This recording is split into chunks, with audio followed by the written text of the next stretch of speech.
Hey guys, welcome back to Words of War. My name is Jorge Guerra, and today we're going to be reviewing Noah, which was out in theaters this week. So Noah is, if you're not sure, it's actually taken from the Bible in Genesis. Noah gets a vision from God that he needs to build this ark and take one of each creature with him to pretty much start anew.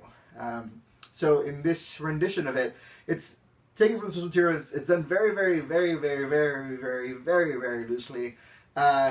In our realities, I kind of sat through this movie going like, you could have probably named this just about anything else.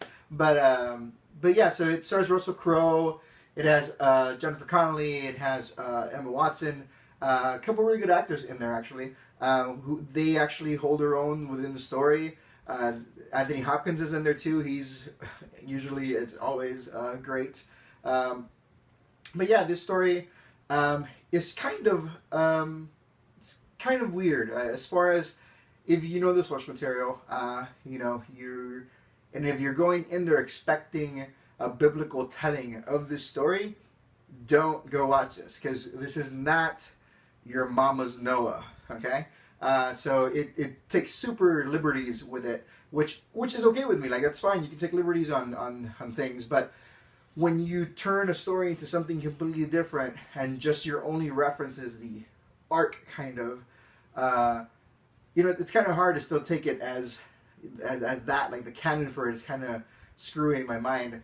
Honestly, this movie itself, the story arc, where it was going, I mean, you know the story of Noah and the Ark, but everything else was still very meh. Like, you knew where it was all going. It wasn't really told this just interestingly enough to where it kept me kind of wanting to see what's next, because it was all super telegraphed. That being said, the actors in it were phenomenal. I mean, Russell Crowe is great. Jennifer Connelly's great in this. It was done by Darren Aronofsky, or what's his name? Darren Aronofsky? I don't know if I'm pronouncing that right, which I'm probably not, and I probably butchered it, so thank you. I'm looking forward to your letters. But yeah, so he did Requiem for a Dream, and he did Black Swan, right? If I'm saying that right. I think those two are right. But he did those, and those are like shot very well and done very well, and I could totally see how this is like one of his films. But yeah, it was just like the CGI was great. The creature effects were great. Yes, there was creature effects, but there was just like something missing. Like, it was just so Like, it finished, and like the disappointment in the theater I was in was like palpable. It was, you could literally feel everybody going like, really? Because it wasn't so much that the canon was messed up, or it wasn't so much for me like the CGI or the liberties that it took with it, but just in all honesty, the story itself was just kind of I did like it. It's very much the story of Noah's journey through this whole thing, as opposed to Noah and the Ark. And that's probably why they named it Noah, because it's all based around him and his struggle with what's going on. But just, it's left so, at the end, it's left so up in the air, and it felt like it took liberties, but at the same time they were trying to hold back. And it stifled the story for me. It stifled the feel that it had. And it was just, it took, you see the struggle of Noah going from this guy that's just, ready to follow the creator, because that's what they called him the whole time, the creator's, word on stuff, to go into this like completely loony, like crazy kind of don't listen to reason guy.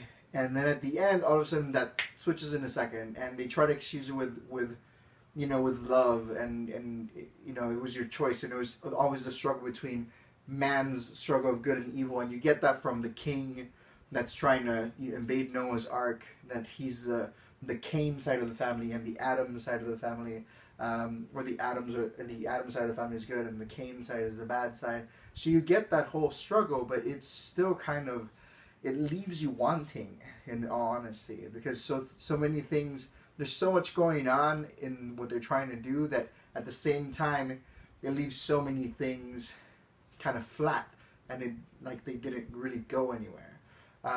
But you know, for me, I would, again, if you want to go watch this for biblical purposes. I was raised Catholic, so we learned this story.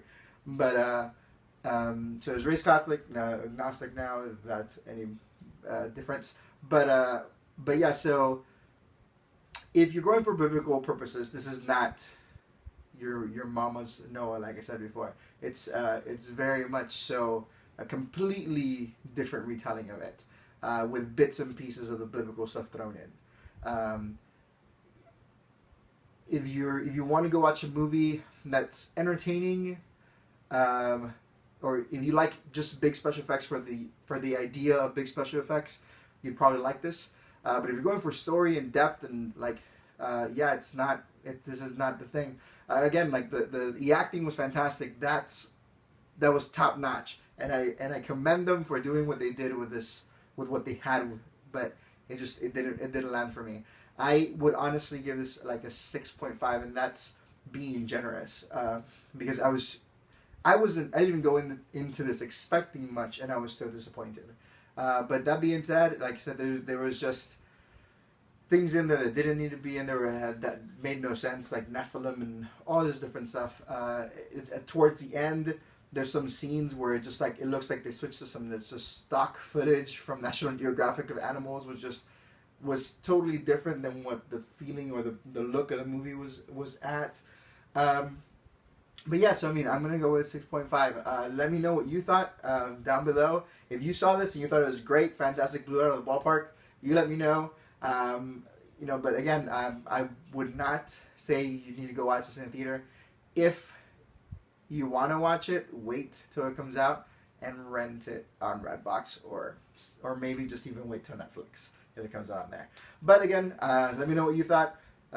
Links down below. Like, subscribe if you'd be so kind. Share also if you'd be so kind. That would be great. I appreciate it. And again, thank you so much for watching Words War. You have a great one, and I hope you enjoy the movies. Have a good one. Bye-bye.